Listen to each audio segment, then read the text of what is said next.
In Stanleyville itself, there were approximately 15 British people. In the immediate vicinity, another 14. When the rebels first came into Stanleyville, all the Europeans were treated reasonably well, but when the pressure was put onto the rebels and they started losing ground, things got more and more difficult. And how were you treated? The British people weren't treated badly at all. There's been some criticism that if the Belgians hadn't acted hastily, that some of the things that happened would never have happened. Would you agree with that? No, I wouldn't agree with that. This is a question which we've already been asked on several occasions. But my own opinion is, and I think it's shared by all the people in Stanleyville, that if the paracommandos hadn't come in when they did, then very many more Europeans would have been killed. At this moment, there are said to be some Britons northwest of Stanleyville who are trapped. Do you know who they are? Well, I don't know who they are. They're not in the region for which I was responsible, but they're in Benalia, and it is difficult at the moment to get at them. What sort of jobs will they be? They'd be principally missionaries, all of them I think are missionaries, yes. Yes, now, Mr. Siggins, I understand that you were involved in a dramatic episode where you paid about £200 as a bribe for the safety of 4 of your people. Could you tell us about that? Well, I would hardly call it dramatic. It's a bit frightening. On Saturday evening, this was last, the 4 of us, Norman Ramsey, Tony Reed, Maxwell, and myself, were in the house, having a glass of beer, just tuning into Voice of America in the 6 o'clock news. And these 4 sinners came in. We had to stand up, get our passports and our Congolese cards, identity cards. They had to look at these, and there was a lot of backchat going on between them. Discussions whether they were going to take us out to Benalia. And it worked out in the end. They wanted money. What did you do? We gave it to them. What do you think would have happened if you hadn't had the money and refused to give it to them? Well, I don't like to think about that. Probably nothing.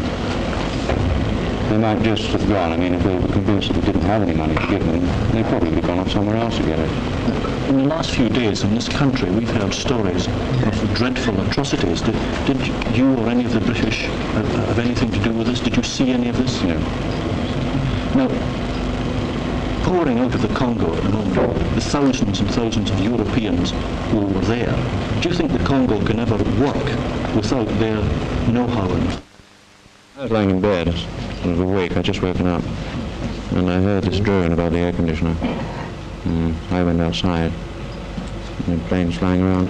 I saw the last of the drop, went and knocked Norman up, and we went round the houses then. All of us went into the factory, locked ourselves in because we expected trouble. And Gabini had said that if the paratroopers come in, they'd kill all the Europeans, so we weren't taking any chances. We were going to keep our heads down. About 8:30, we heard a car drive into the compound. We didn't look out of the window. It stopped, then drove away again. We found out afterwards that it was the Greek and the Belgian consul coming up with paracommandos to take us out. Half an hour after that, we heard cries of Simba, Simba, and then... Simba means what? Lion, Swahili for lion. It's the rebel cry. A few shots after that, then silence. Then we heard a car come up again. I had a look out of one of the windows, one of these high windows, in time to see David running out of Norman and my house into a jeep where there were 2 paracommandos, and they drove out. We didn't have time to attract their attention. Peter Rombo telephoned to the bank to Jacques Perrin, told them to send them back again, and shortly afterwards David came back with another car, and we went off to the airport. So you were all clear? We were all clear, yes.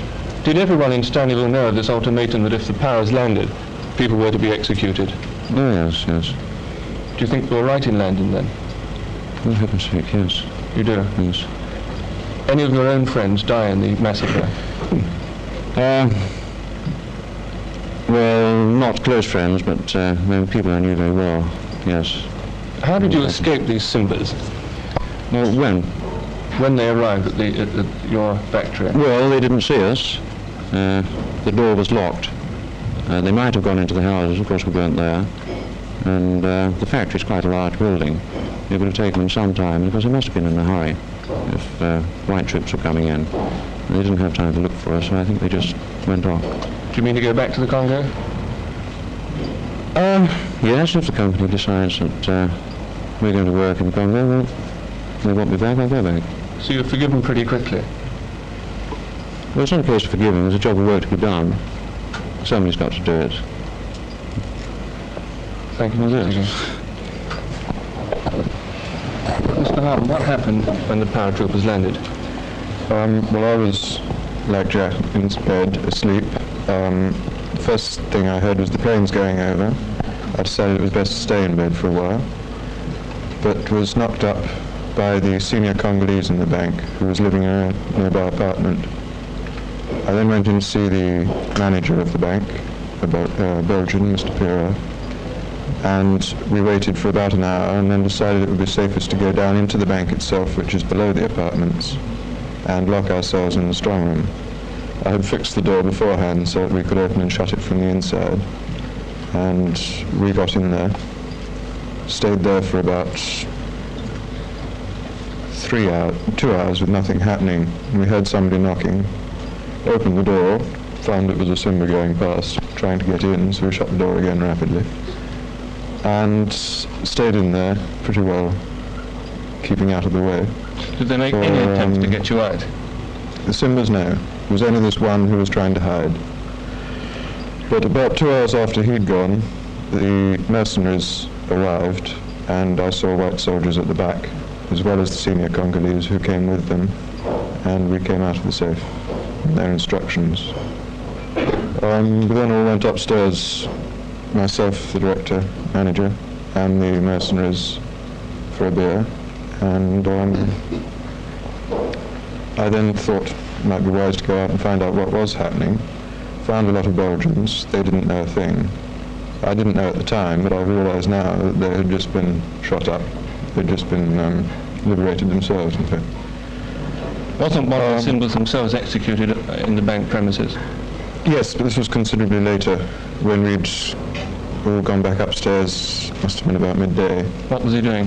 He was lying underneath the manager's bed. What had he been doing? He had been stealing around the house, and he got all clothes and various things like that tied up in a bundle. He'd been found looting? Yes, he and was they shot looting, him? in fact.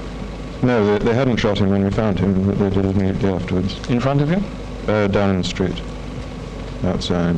Everyone in Stanleyville knew of this ultimatum that if the Paras landed, people were to be executed. Andy, can you describe to us what happened on the day the paratroopers landed? With the nervous tension in town, nervous strain under which all the European population was living, it wasn't unusual for people to waken up during the middle of the night, some sound in the air conditioner or a gate going, thinking that perhaps Simbas were coming into the factory or coming into the houses. At 3 o'clock that morning, I wakened up, as I had done several times before, and there was a torrential downpour of rain. My immediate thought was that if the paratroop drop was going to take place, it wasn't going to take. Mr. Ramsey, were the Simbas going for any nationality in particular, the Americans or the Belgians, the British perhaps? Americans and Belgians certainly. Had Britain been implicated at any stage in name as having given any help to the central government, I'm quite sure the Britons in Stanleyville would have been implicated. Now that the RAF has been into Stanleyville from Kenya, do you expect repercussions against the British in rebel hands? I'm sure repercussions are bound to come, not only because of this, also perhaps because of the use of the Ascension Islands. And it will be very difficult now to say that Britain was not implicated before the landing took place, unless one can give documented proof to all the countries of the world about exactly what has happened since the rebels took over parts of the Congo. Thank you, Mr. Ramsey. Mr. Harbour, you've had an opportunity of observing the behaviour of the Belgian troops and the mercenaries. Would you like to compare the two? The Belgian troops were extremely well behaved as far as I saw. They seemed to be very well disciplined and comported themselves extremely well. The mercenaries had less discipline. How can I put it?